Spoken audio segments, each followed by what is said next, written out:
Welcome to the Persona-Based Discovery, Qualification, and Conversation Starter.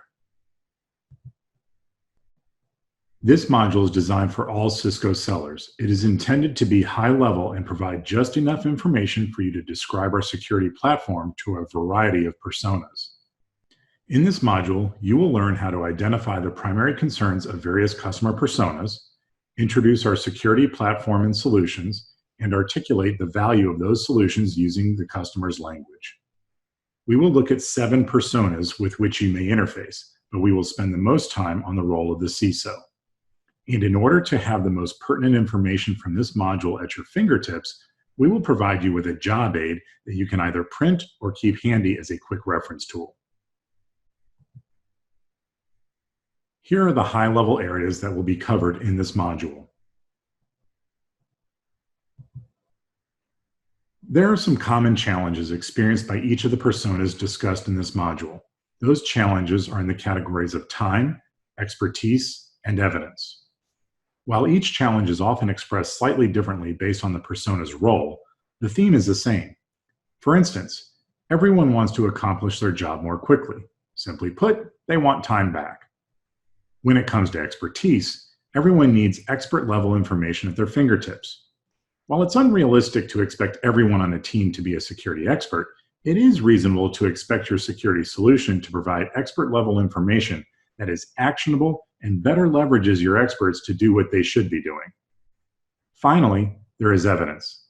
Evidence and the ability to research incidents and events is critical. A security solution should provide mechanisms for adding context to data in order to create information, and a robust platform for making that information actionable in an efficient and effective manner. As you go through this module, think about how each persona must address the challenges of time, expertise, and evidence.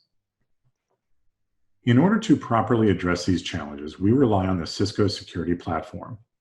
We start with best-of-breed products, protecting the network, endpoint, applications, and cloud. We use trust verification as a foundational piece to ensure only the right people gain access. Each product is backed with industry-leading Talos threat intelligence to block more threats and keep organizations safer. We'll discuss Talos a bit more on the next slide. We also provide automated responses to advanced threats and streamline operations with integrated threat and security management throughout our portfolio. Lastly, we build our products to work with the other technologies our customers have in place for integrated security responses, even outside of Cisco. Talos Threat Intelligence is the backbone of our unified security portfolio, providing research and actionable threat intelligence across the entire portfolio. This removes an integration complexity that the customers don't have to build, since we've done it for them, which allows our customers to focus on what's core to their business versus focusing on context. Talos provides unmatched visibility, actionable intelligence, and collective response. We are going to take a look at several personas throughout this module. Specifically, we're going to examine the roles of CISO, Security Architect/Security Director, SecOps Manager, Endpoint and Email Admins, and finally, the Cloud and Network Buyers. As was mentioned on a previous slide, we will spend a little more time on the role of CISO. Within each persona, we will focus on 4 areas: the role's primary concerns, discovery/qualification questions, our security solution, and value statements that resonate with that persona. Since we are starting this module discussing the role of CISO, let's spend a few minutes listening to highlights from a CISO Conversations video entitled The Role of the CISO.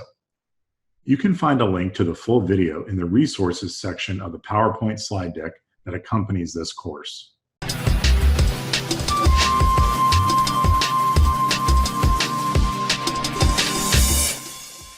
Hello, my name is Richard Archdeacon and I'm here with Chris Leach. We're going to have a conversation about the role of the Chief Information Security Officer, the CISO, in the modern enterprise. I've seen that its role change a lot over the last few years, Chris. What are the kind of observations you've seen of the role? So even in my own career as a CISO, I think it's changed. That pace of change is going quicker and quicker. But initially it started off, the CISO became the guy they targeted because he was the network guy. And then we became a little bit more formalized, and then we became the IT security guy, to where we are today, where the CISO covers issues from the disaster recovery business continuity sometimes, physical security in some cases, to cyber and privacy, and it's just constantly changing.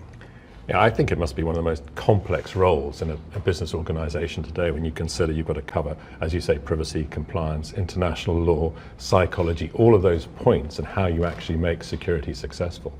You know, what's interesting about that comment to me is that while it's extremely complex, if you do it well, it's as though you turn the lights on and they come on, and if they don't come on, you want somebody to complain to. But when it breaks, it becomes really difficult. So if you do it well, you're not really recognized for how well it's being done. And I think you're right. Nobody recognizes the success. Nobody recognizes success, but they sure do see the failure. I think one of the biggest issues that any CISO faces, wherever they are, is the whole issue of headcount and how they manage that. So that's almost become a key driver to what they can do, what they want to do, what they can't do. So I think understanding that's an enormous dynamic, because they will always have a huge list of things they have to do, but it's actually getting the people to do them. They might often have the budget, but they won't have the capability. So it's managing that dynamic within this complex reporting environment. That is one of the changes I've seen coming through as well. I never had enough budget. I never ever had enough budget. It was always cut headcount, improve efficiencies. I agree with you, but headcount is becoming more forefront of the discussions, right? To find the right individual at the right time, and then to retain that right individual at the right time. And one of our issues I remember very distinctly was, what's my progression within an organization? If I'm a new engineer and I want to keep growing, and one day I want to be a CISO, I think it's important that CISOs think about, how do I retain good talent, attract good talent, but you also have to keep that flow coming in, and so there's a constant churn within the environment. It's very, very difficult. So certainly, as you've kind of talked about the patching and the 0-day, there's a lot of information in the public domain or with vendors on how to address, or what technologies may address those. And we haven't even talked about incident response and all those kinds of issues. I think the point that needs to be made very clearly is that it is very much an art form. And it comes from experience and dealing with different things that may go on within an environment, and leveraging that skill set with others across the environment to then move from one of preparedness that we talk about all the time to recovery. But the discussion really should be about resilience. Business resilience, cyber resilience, because issues are going to happen, incidents are going to happen, but how quickly can we recover? What are the processes in place that help us do that?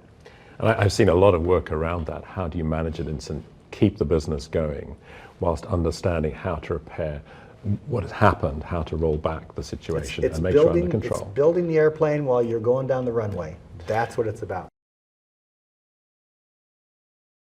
Do you think CISOs get enough time on their compliance skills, or should they be spending more? You know which hot button to push of me, don't you? So I would tell you that most people don't understand the depth of compliance issues that a CISO deals with on a day-to-day basis. If you were to ask most CISOs who are in the chair today how much time they spend on compliance, you might be surprised that it's north of 70% of their day-to-day activities.